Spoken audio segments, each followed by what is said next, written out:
That ended abruptly. Time to pull up a chair and talk some Dynasty football. I am your host, JJ Wenner, and this is the Rider Dynasty podcast.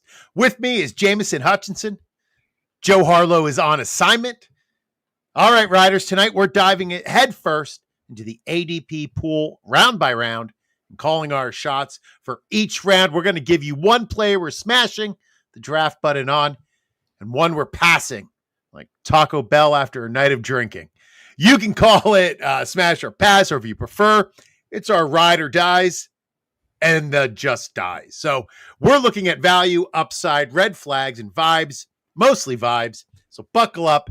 Some of your favorite players are about to catch some strays. But before we start, don't forget to listen to all of our podcasts and watch all of our shows here at Fantasy and Frames. Head over to fantasyandframes.com for all the latest articles and rankings covering a wide range of topics in the world of fantasy football. All right, JMO, to help us break it all down, we're thrilled to welcome one of the sharpest minds in fantasy football. He's the editor-in-chief at Full-Time Fantasy, one of the most consistently accurate rankers in the game, according to Fantasy Pros. But most importantly to us, he's just a great dude we're lucky enough to hang with every year at Canton. So please welcome the legend himself, Jody Smith. Woo. Hey, thank you for the warm welcome, JJ. I'm looking forward to it. What do we got? 4 weeks before we're together again? The dream team? Yep. Oh, wreaking havoc in downtown Canton. Yeah, buddy. It's 4 weeks from today, isn't it? Yeah, I know. Time flies when you're having fun. It does, but then right after that, I have to go back to school. So now I'm like, my summer's almost over. Yeah, it's the summer finale for you before right back to the grind. Before the work begins. All right, gentlemen. So JMO's going to pull up each round of ADP. We're going to just talk about who we love the most in each round and who we are avoiding at every chance we get. So I don't know how this is going to go. We'll just see. Jody, you and I both agreed in the first round. Who is your smash in this round? Well, you start off by saying there's not really any wrong or bad picks this early in the round. Like, to me, things don't really get complicated until about maybe round 3. But my smash that I want to walk away from every draft with, regardless of where I am, position wise, is Bijan Robinson. He's my 101. Number one running back, number one, pretty much everything this year. I guess you could argue Jamar Chase is still number one, but given a choice, man, I would at least get me some shares of Bijan. Listen, I mean, you're talking about, I just did that extensive article where, I broke down running back regression after, running backs lead the league in rushing, which is, red flags for another running back being selected early here. But Bijan really checks all the boxes for a running back that could lead the league in rushing this year. And I mean, you look at last year. Well, first off, a big thing is he's been healthy. Both years, no missed games. That's important. Last year, led the NFL in weighted opportunities per game, yards created. He was top 5 in carries, top 5 in touchdowns, yards, snaps, red zones attempts. Just checks all the boxes for an elite breakout running back. And, not to mention what we saw out of Bijan, final 3 games that Michael Penix started. Dude went ham down the stretch and almost single-handedly delivered so many fantasy titles. 67 carries, 354 yards, 6 touchdowns in the final 3 games. That was a RB8, RB3, and RB2 for each of those 3 weeks. So, yeah, that's my guy. Like I said, it's going to probably take the lowest you typically are seeing him fall is 3. So, to me, that's the one guy. Like, I'd be willing to do just about anything to, get out of the first round with Bijan. Yeah, I agreed with you on Bijan for all of those reasons. JMO, who was your smash? My smash here is CeeDee Lamb. So I just think he finished last year wide receiver 5, and that was with Dak Prescott missing, a lot of time. They got Schottenheimer as the head coach now, and we have a lot of questions at running back. I just think it's going to be the Dak Prescott show. They bring in George Pickens. I think this offense is just going to run through these 2 guys. So I think the opportunity for them to be, top 5 pass rate over expectation is certainly there. We've seen this year, it seems like every other year with Dak Prescott. He gets hurt one year, he comes back, and he just demolishes. And I think CeeDee Lamb and George Pickens are the perfect, honestly, the perfect combo. I think, we talked last week on this show how I think they can get into the Jamar Chase, T. Higgins kind of tier, maybe like a tier below. So I like CeeDee Lamb. I like him better than Justin Jefferson, where we see here he's number 2. I'd probably take Lamb over Barkley. And then, I like him a lot. He's been really safe the last 5 years, 1,100 yards every year the last 4 years. So really safe floor. He's got the monster upside. So I go CeeDee Lamb here. All right. So CD, what you would take CD over Jefferson? I would. I'm not worried about JJ McCarthy. We just have TJ Hawkinson back. I know Jordan Edison's going to probably miss a game or two, but I don't know. I prefer Lamb over Jefferson. Just kind of shaky last year. I know he had his weeks, but I worried a little bit just about the high end ceiling outcome for Jefferson. Where Lamb, we know that he can totally nuke a week for the entire wide receiver room. All right. Well, let's talk about the players who we're probably avoiding in this round. Jody, who are you staying away from? I know it sounds crazy. The guy just, had a historic season, led the NFL in rushing. But again, that's a red flag for that huge article I put together.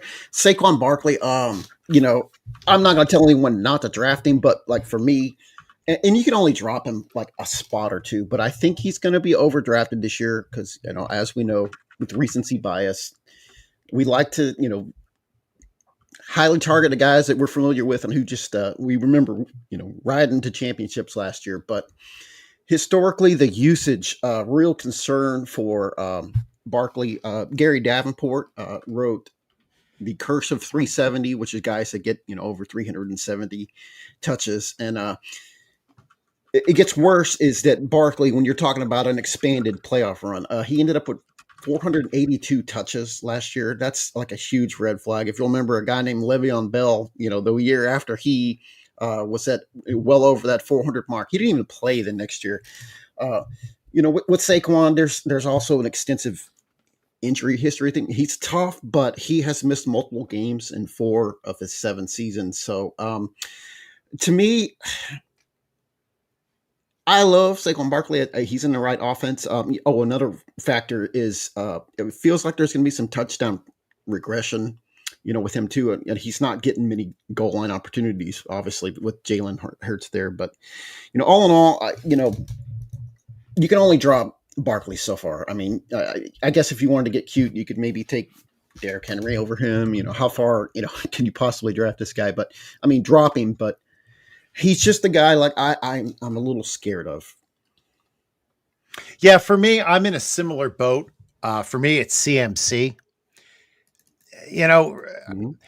I know Derrick Henry's going around the same range, right at the top of the second round. There's a guy who we've been saying, well, he's at the cliff. It has to be this year. CMC has showed like just a lot of injuries, and I get very nervous when a running back starts accumulating games missed and injuries. And at RB4, I know what his upside is. But when it comes to CMC, I'd rather be a year early than a year late. And I feel like last year, a lot of us were a year late on missing what turned out to be a disaster of a year. So for me, I would take almost anybody in this round over CMC. JMO, where are you at?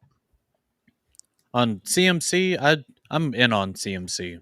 So I think we can get one more. I think we can get one more year out of him. He seems like he's healthy. If he's on the field, he's going to play 100%. And if he's 100%, he ends up probably our running back 1 or running back 2. I don't think his situation changes. You're just worried about the health. And when you're paying first round pick, you hope for availability. That's obviously the one. Hey, if he stays healthy, he will be the biggest screaming sell high that you've ever known. Yep. I've got one more year for McCaffrey. I'm in on him this year. He seems to be creeping up a little bit on boards. People are starting to get a little more comfortable, but I totally get it if you're squeamish on Christian McCaffrey, but at the same time, I think if you swing and hit, I think it's an absolute home run. I think it's a grand slam pick. So who are you avoiding? I'm avoiding, and I hate to do it, it's Ashton Genty for me. It's not because I hate the profile. It's not that I hate the player. The landing spot's even great. He had 2,600 yards. He actually had 374 carries last year at Boise State. So he's got a lot of volume coming in. But it's just the other guys around here, Christian McCaffrey, Jahmyr Gibbs. I mean, these elite players. You're asking Ashton Genty, a rookie right out of the gate, to produce like these guys. And I just think the price is just a bit rich for me. I'd be open to it possibly in the second round. I understand that the upside's there.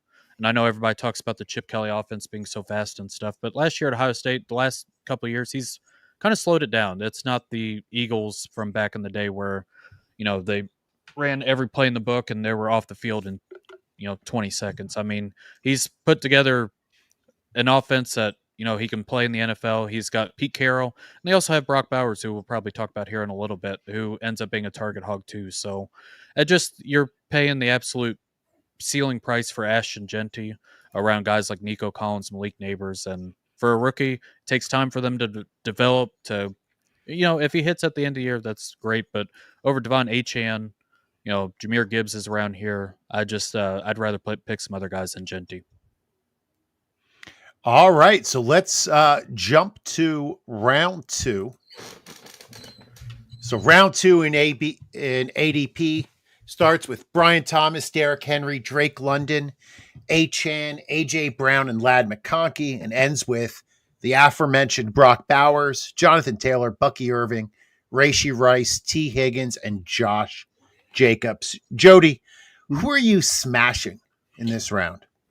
Interesting that Jameson was just talking about Ashton Genty. It feels like Genty is being drafted at his absolute ceiling. And that was something that I said about Devon Achane last year. So I was kind of off on Achane, but I'm back on the Achane train this year. You're talking about a running back that he led all running backs in targets, led all running backs with 78 catches. He absolutely smashed when Tua Tagovailoa, well, that's a tongue twister. When he was healthy, Achane smashed.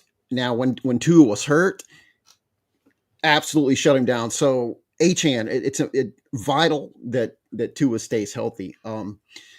The Dolphins didn't really add a lot of real competition to take touches away from Achane, and the loss now of Jonnu Smith kind of leaves open even more targets for him. So, yeah, if you can get Achane especially if you go running back, or if you decide to go Chase, Jefferson, whoever at the top at wide receiver, Achane, excellent hero RB candidate, and he's my RB5.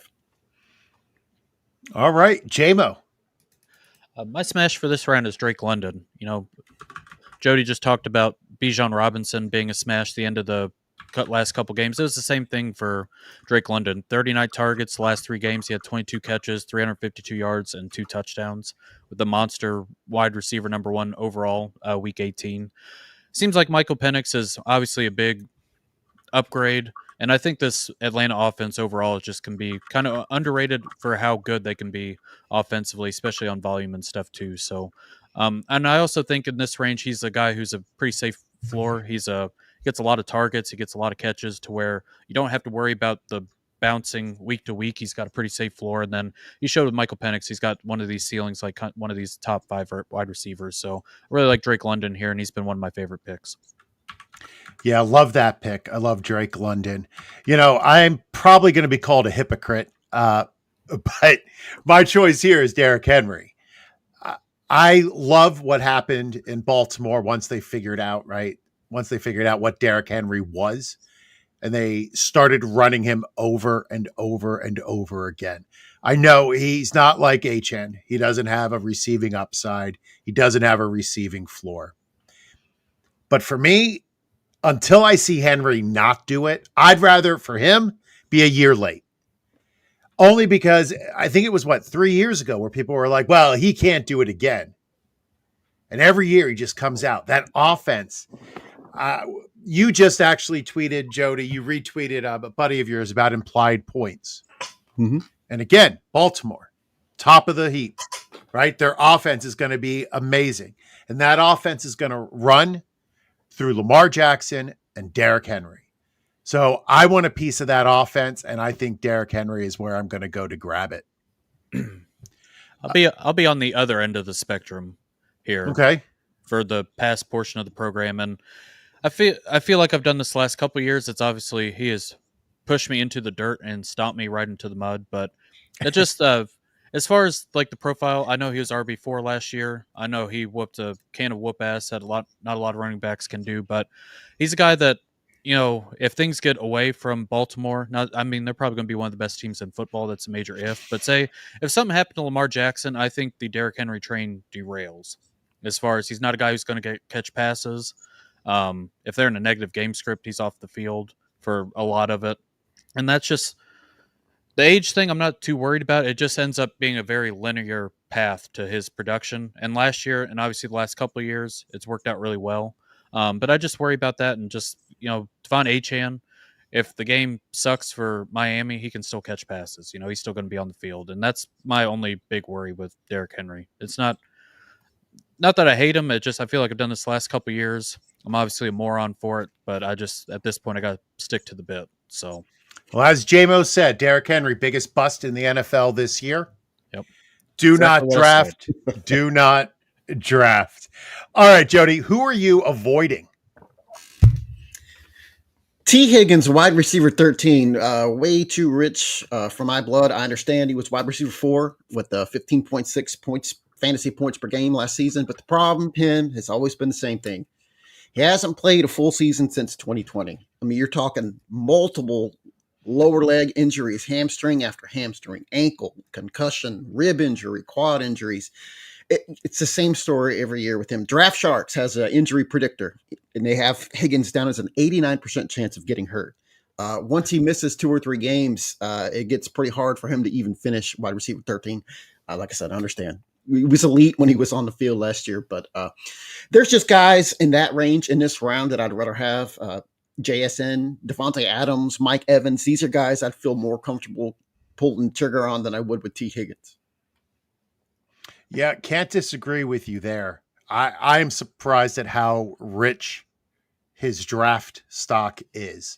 I know Burrow can support 2 top wide receivers, but wide receiver 13 is pretty high. Now, for me, I'm going with Brian Thomas Jr. Now, I know Brian Thomas Jr. had an amazing end of the season last year. He looked like he was out of this world. My concern is that Mac Jones was his quarterback for that. I have some concerns about Trevor Lawrence. I know Trevor Lawrence is a generational prospect. Eventually, you have to start showing up, and it can't be just at the end of the season for a couple games and everybody gets hyped about you. Now, Brian Thomas Jr. has Hunter across from him. Hunter is being drafted way too high, in my opinion, as well. Well, one of those has to give. So I don't think BTJ is a bad wide receiver. I just don't think he's going to be the wide receiver 8 with Trevor Lawrence as his quarterback.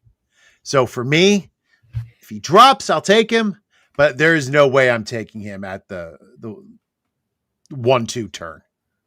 Way too rich for me. Jody, where are you on Brian Thomas Jr.? I loved him. Like coming into the draft, I had him up at wide receiver 5. But you know, again, once I started researching, you were right. Like he went ham because Mac Jones just funneled the entire offense through him. So, and that was something that I was like, huh. Because you know, when you're doing research, you start to go look at some of the things. Like one of these guys we're about to talk about here in a second. I still like him. You know, in round, I'd be happy to take him. In round 2, he's a guy again that, you know, I'm smashing him over T. Higgins, even though I know, when on our board here, he's listed significantly higher than him. But I'm okay on Thomas. I like what I saw all around ability as a rookie, and you know, kind of hoping with the change their offense that lost my train of thought there. Yeah, with the new coach that he. Yes. With Liam Cohen, that we're gonna see some some usage like we saw out of Tampa. So I'm still optimistic. I'm still all in on him. Well, sometimes I need an optimist to shake me out of my pessimistic point of view. Hey, JMO, Yes, looking sir. at the third round, who is your smash player? This is an easy smash button. This is Chase Brown for me. Probably top 3 offense in football. Finished RB10 last year, and that was with, first portion of the year he was splitting time with Zach Moss. I mean, Zach Moss was getting a lot of work. Once Zach Moss got hurt and was escorted out the building, he ended up being a top 5 running back. I mean, he had 6 top 10 finishes from week 9 on. I mean, and he does it on the ground. He does it through the receiving game too. I know they brought in Taj Brooks, a late round running back, but I just think that he's going to have a monster workload. They used him in the red zone. He catches passes. I mean, he's really the whole deal. And I mean, coming out of Illinois, he did a lot of really good stuff. So I'm really excited about him. A full season. He looked really good, especially towards the end of the year. I just think it walks right back into what he did last year, kind of finishing off the second half of the season. So Chase Brown here, if you kind of want to do the elite wide receivers or do wide receiver tight end, I think here in the third round, I think you get an awesome running back at this spot here. Yeah, I really like the third round. I also took Chase Brown for all the reasons you mentioned. I'm high on him this year. I'm not going to repeat what you said. Jody, who was your smash player in this round? I find myself getting more interested in Devontae Adams at this point. I understand Father Time's getting after him, but when I'm looking through metrics, there are some that indicate, it might be little concerns here, but I'm really interested. Matt Stafford's annually is one of the highest red zone passers in the league, and that's exactly where Devontae Adams excels. That's exactly what you're wanting out of your wide receiver in that area. So looking at Adams last year, he missed 3 games, and he got questionable in that Jets offense. He even had to line up in the slot 46% of the time. I don't anticipate that happening. Obviously, with Puka Nacua there in Los Angeles, that's not going to happen. He's going to be back on the perimeter, in the contested catch range, in the red zone. Even missing 3 games last year, he still finished wide receiver 13, and that's about where my rankings have him right now. So a lot of times you're seeing him fall. We just talked about T. Higgins. That's where T. Higgins is in ADP here. I would smash Adams over Higgins just about every draft. Yeah, I would agree with you on that. Despite what happened when Adams was on my beloved Jets last year, he still played well. He still did what he did. I just hated Aaron Rodgers. All right. So, yeah, I know. All right, JMO, who are you avoiding in this round? I'm avoiding Marvin Harrison Jr. Only 2 top 10 finishes last year and only finished a top 24 receiver 6 times last year. And he's still going in the third round. I'm not a Kyler Murray fan. If you've listened to the show before, you've heard me talk about him ad nauseum, say some probably unnice things, but I like Marvin Harrison Jr. I think he's a fine pick. For third round, I don't think he has near the amount of upside as Devontae Adams, Chase Brown. We saw Terry McLaurin do it last year with Jaden Daniels. I don't think that Marvin Harrison has that same ceiling just because the offense, it's very run heavy.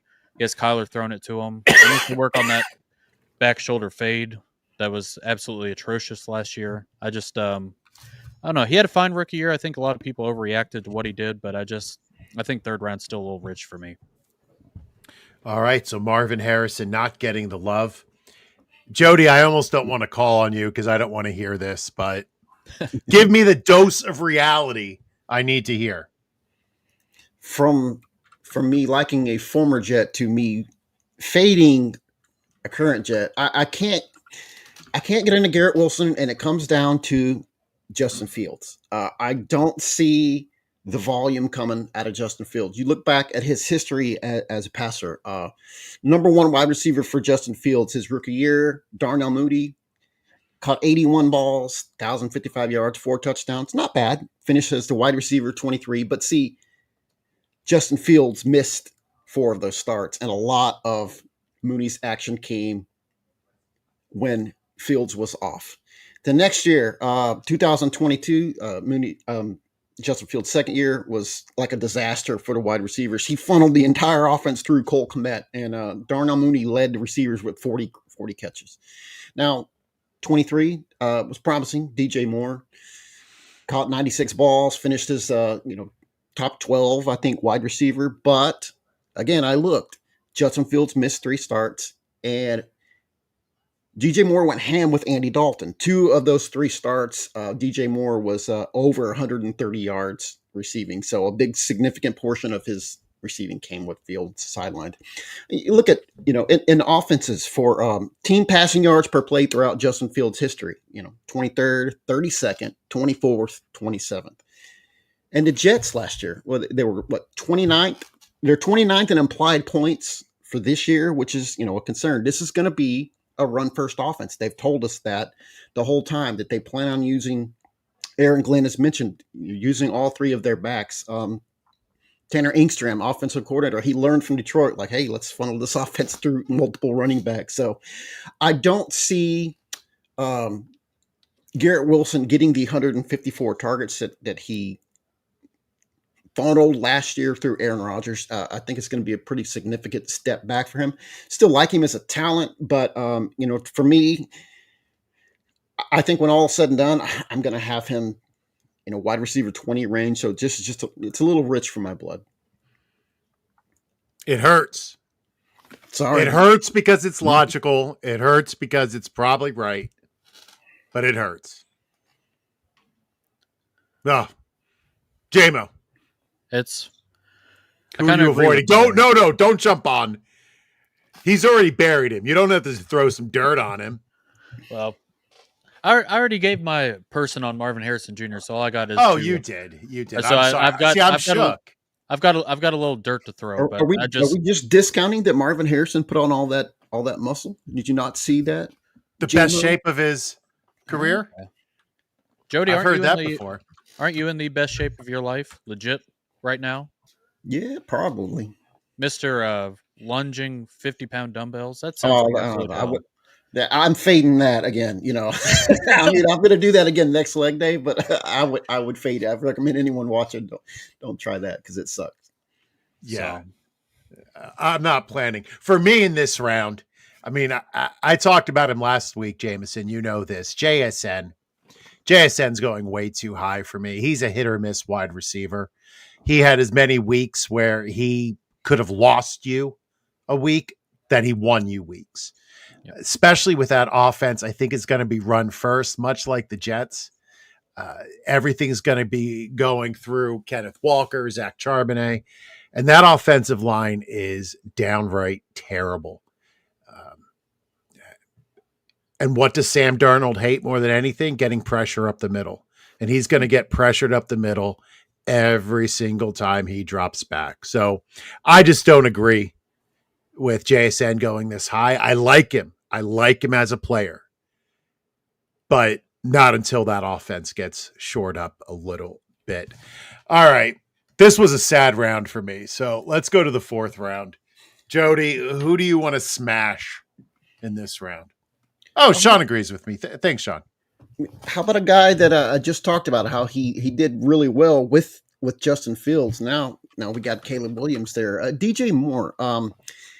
Even though, we all thought the Bears were going to be a lot better last year than they ended up being, DJ Moore still ended up being wide receiver 16 last year in Chicago. And it seems like everyone's kind of got him around 20 or 22 area, at their drafts. And I just don't get it.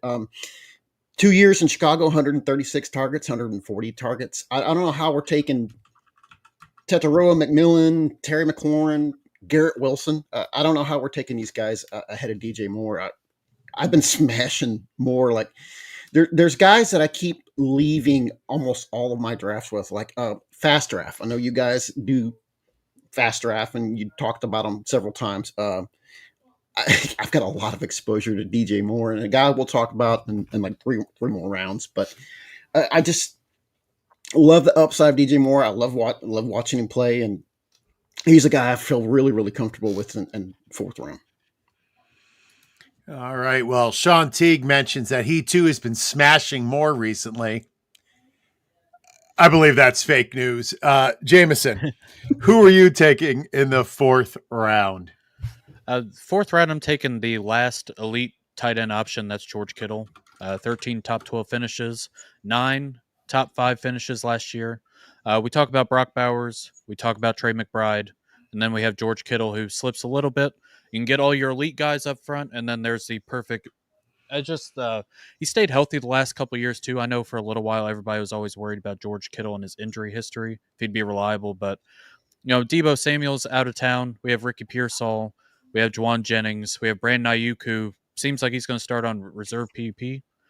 I think the way it sounds right now. So I mean, George Kittle, him and Brock Purdy have been really good, and George Kittle has that slate breaking upside as a tight end that a lot of guys outside of Bowers and McBride don't offer. So right here in this realm where you have guys like Devontae Smith and Jameson Williams who kind of bounce up and down, I think George Kittle is pretty safe here. And I think if you want to go elite tight end, I think he's the perfect option for it, and you get a little bit of a price discount compared to some of the other guys. Yeah, love Kittle in this round.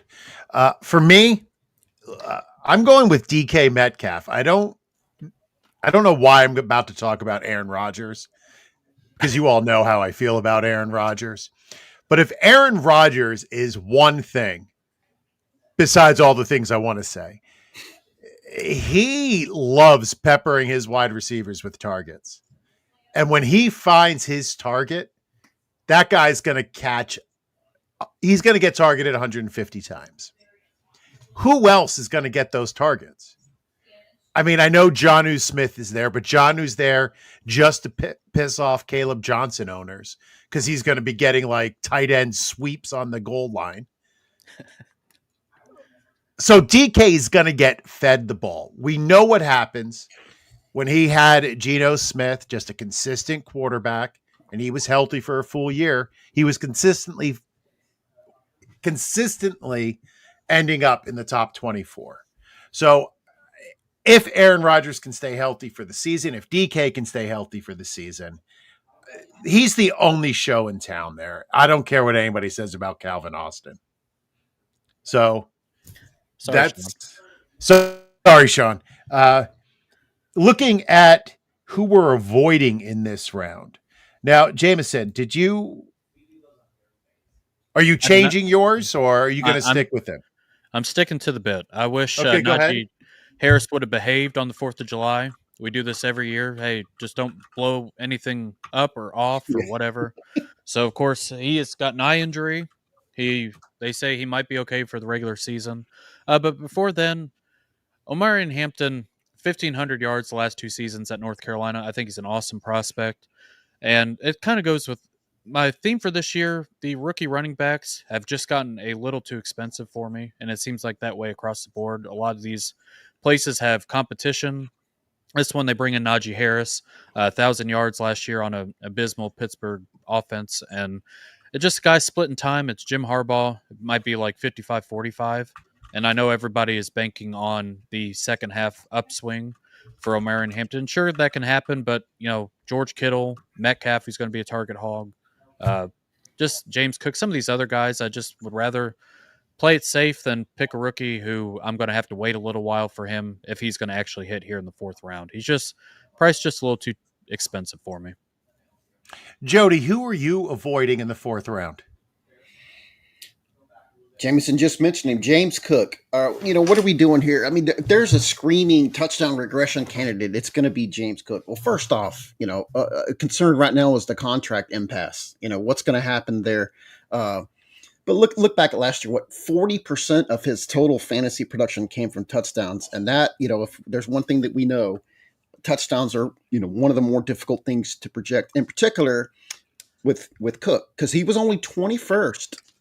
Of running backs with carries inside the 5-yard line. So you're talking the vast majority of his touchdowns came from outside of 5 yards, because we know Josh Allen's going to call his own number pretty often in that area. So James Cook's first year in the league scored 2 rushing touchdowns. His second year in the league scored 2 rushing touchdowns. And last year, 16. That's just his rushing touchdowns. I think he caught a couple last year too to give him 18 total. I don't see any way in hell that happens again. And not to mention they've got a couple of perfectly capable running backs behind him that they could call its bluff on this whole contract thing and say, no, we're good with Ray Davis. So, you do your thing. So, I don't see Cook coming anywhere near, where was he last year? RB8, whatever he was. So I don't think he comes anywhere near that. Honestly, I don't even feel comfortable with him as an RB2. I just see the regression happening. It's going to be, it's going to be pretty massive.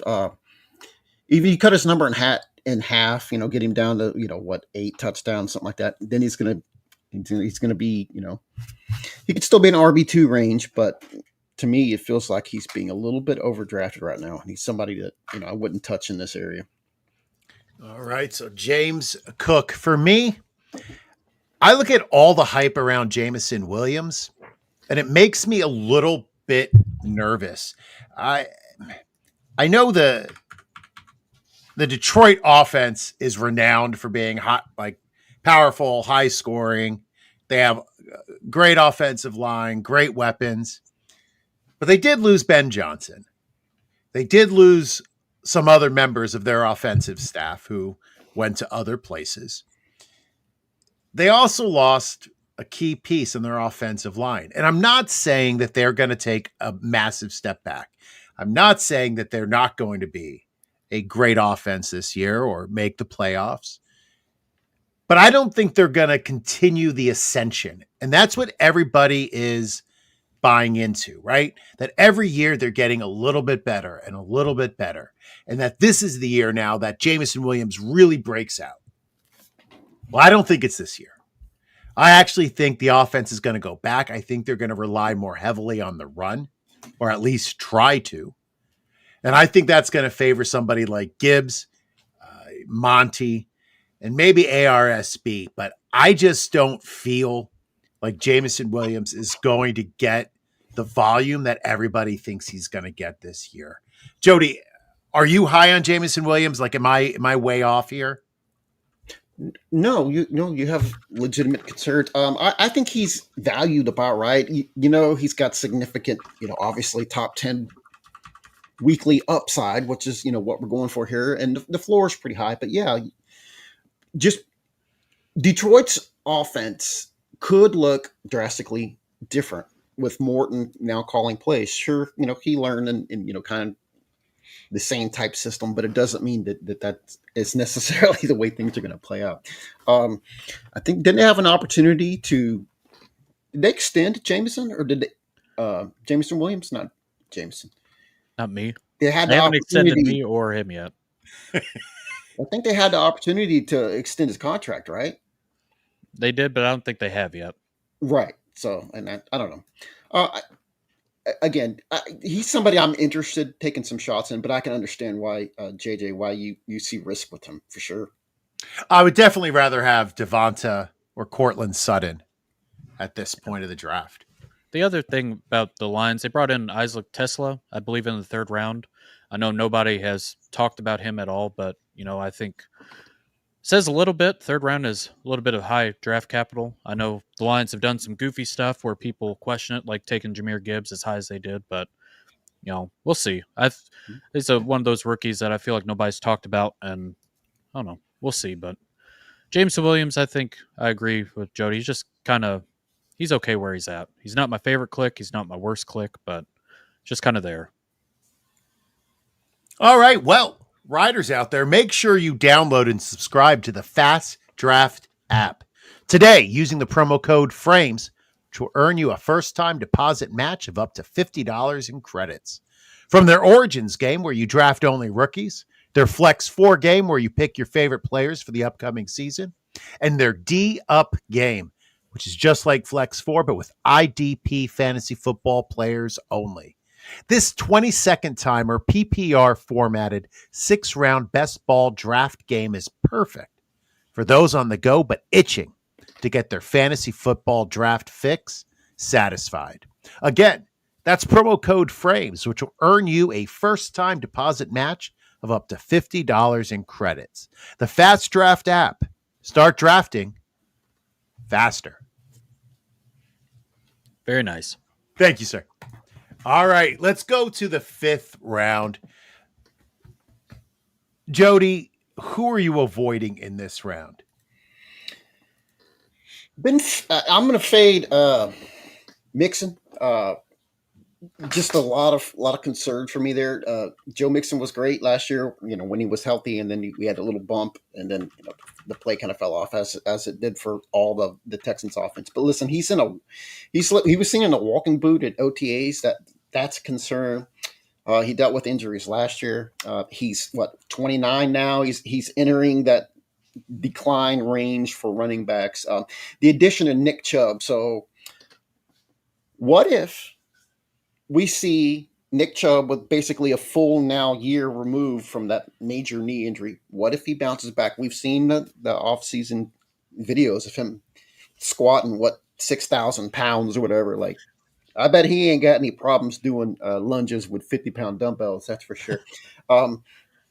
But I think it's a real possibility that Nick Chubb has a pretty significant role in the Texans offense. And not to mention the Texans used 2nd and a 3rd round draft pick this year on Iowa State wide receivers. So they're not going to rely on as many outlet and dump off passes as they did to Mixon last year. And I think you're going to see with a new offensive coordinator, you're going to see a little bit more reliance on the pass than the run. So Joe Mixon, a lot of red flags for me. So he's somebody I'm not really interested in as a top 20 running back anymore.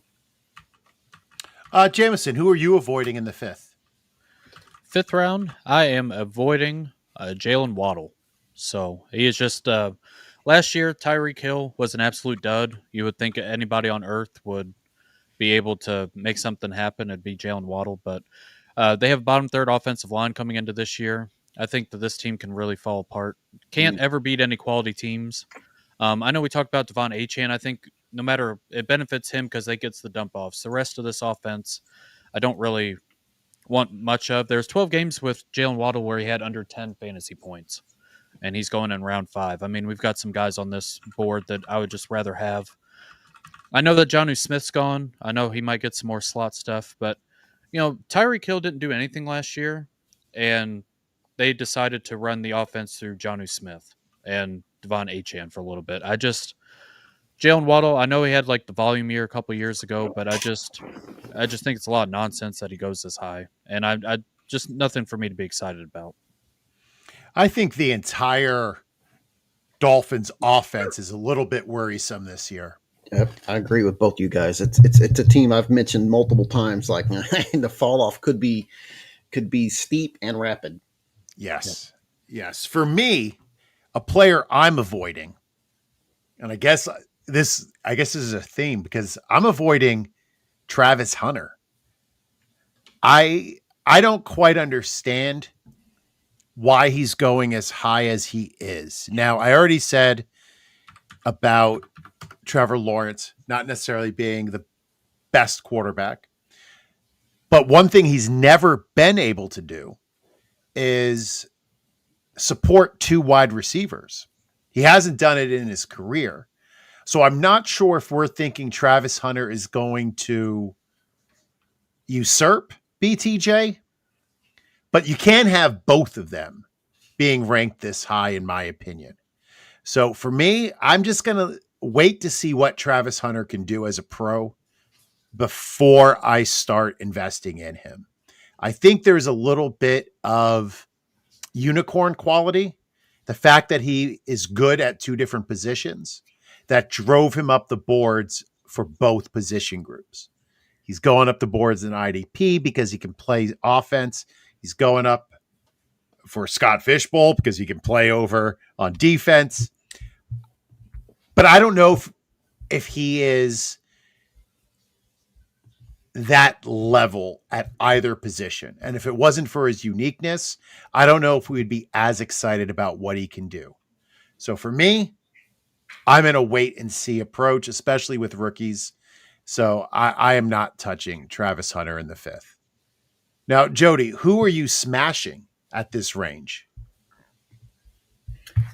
Ken Walker, absolutely love him this year. I know I'm not the only one, but when he was healthy last year, dude was awesome. He was sixth in EPA, finished RB12 and fantasy points per game, 13.8% target share. That was what was really inspiring out of Seattle's offense last year with the new system over there. That was fourth at running back, that target share, and a lot of people are concerned with Zach Charbonnet, but in games that Ken Walker started and finished, Zach Charbonnet averaged four carries a game. I don't see this being anything like a split backfield. If anything, this is a thing where you're taking Walker, then you're trying to push Charbonnet up another round to get him as your handcuff. I'm totally on board with that, but I love Ken Walker. He is a borderline RB1 for me. I think I have him in my latest rankings update. I think he's my RB13 right now.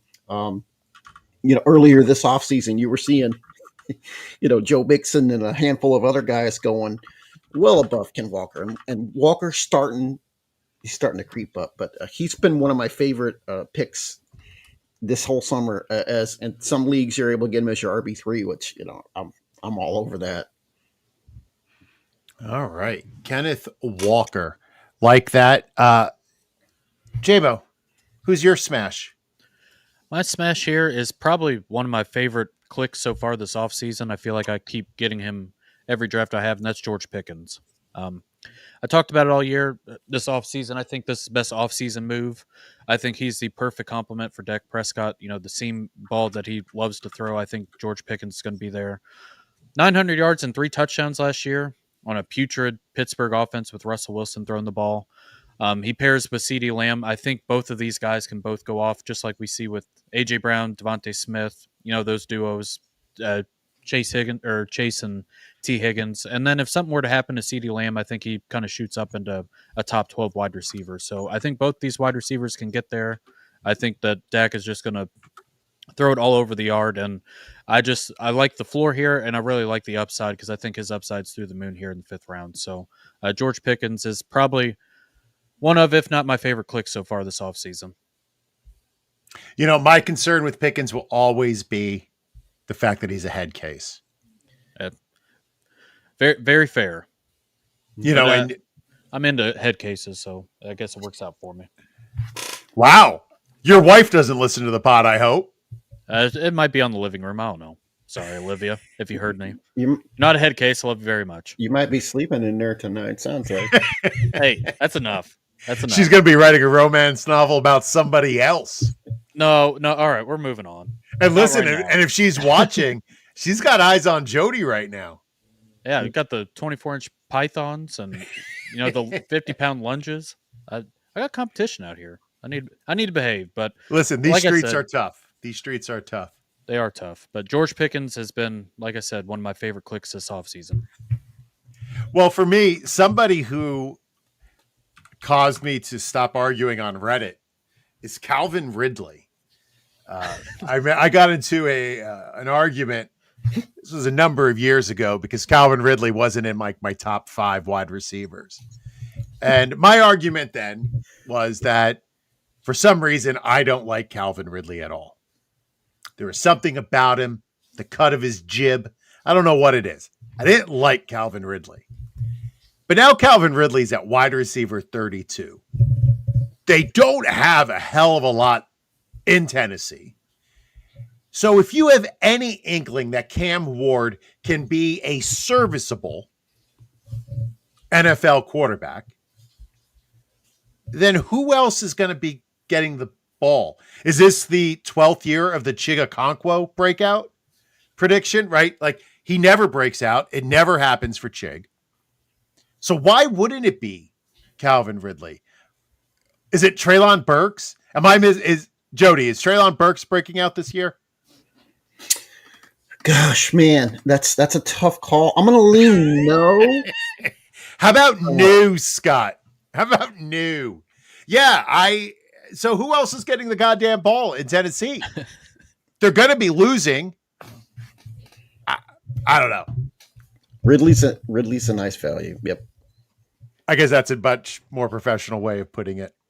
All right, gentlemen, let's do the 6th round. I know Scotty don't care. All right, 6th round.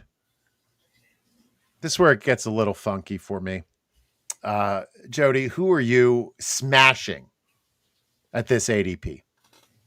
If Jacoby Myers is on the board at wide receiver 40, that's like an instant smash for me. Like I wouldn't even be on the clock more than 2 seconds. Be like, man, he'd be in my queue. I'd be hitting select. Like what are we doing? He's been wide receiver 24 back-to-back years. And that was with complete garbage at quarterback last year. Minshew, Aiden O'Connell. I mean, come on. He still put up wide receiver 24 numbers. Now you got Geno Smith, a legitimate NFL and a legitimate fantasy quarterback too in there. You got a system with Pete Carroll and Chip Kelly. It's going to be far more competent running the offense over there. I love Myers. I mean, I don't think he's, you don't have to go as high as the wide receiver 24 is finished, but little wide receiver 40, like what are we doing?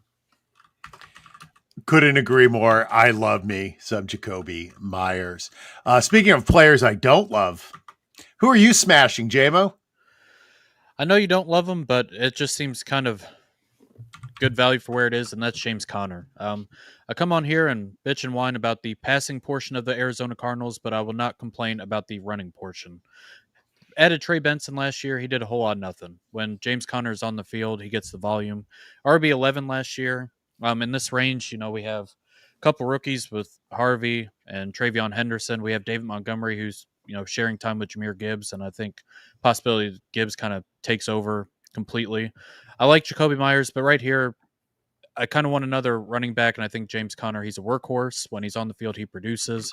He does it all, and I just think right here in the 6th round, one of these workhorse backs, you don't find a whole lot of them this late. So I think James Conner is my click here, even if you do not approve.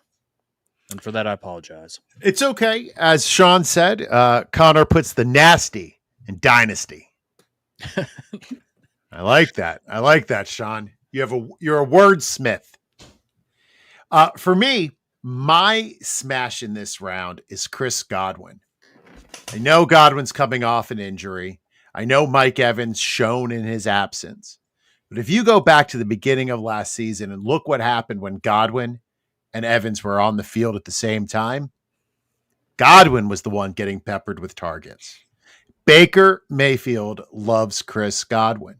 So if Chris Godwin is healthy, this ranking, this ADP of 67, wide receiver 37 overall, is criminal. Yep. It should be switched with Mike Evans. I know Mike Evans was, he got to 1,000 yards again, but let's also not forget how he got to the last of those yards, where Baker Mayfield it was their purpose to keep him on the field to get him to 1,000. So I'm not saying anything bad about Mike Evans. He's a great wide receiver, but I think Chris Godwin is the alpha in that wide receiver room.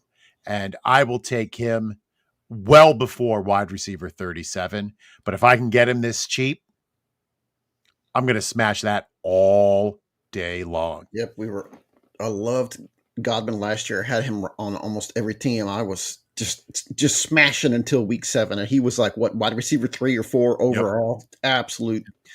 It's gotta just be injury concern. Cause he absolutely balled out last year.